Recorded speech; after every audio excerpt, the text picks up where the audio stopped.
Hello, I'm Felicia Loo, here to support you in safeguarding your food processing facility during drought conditions.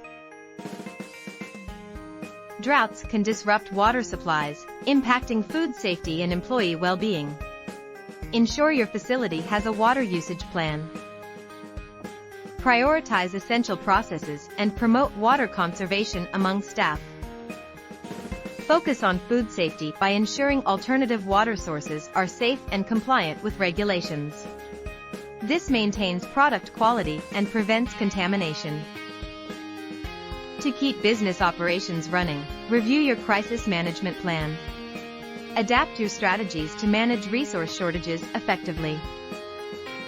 As a QA manager, you play a vital role in these challenging times. We're here to assist with any HACCP or SQF certification challenges you may face. Additionally, we provide guidance on meeting CFIA and FDA requirements. Reach out anytime for expert support. Together, we can navigate challenges and keep your facility thriving.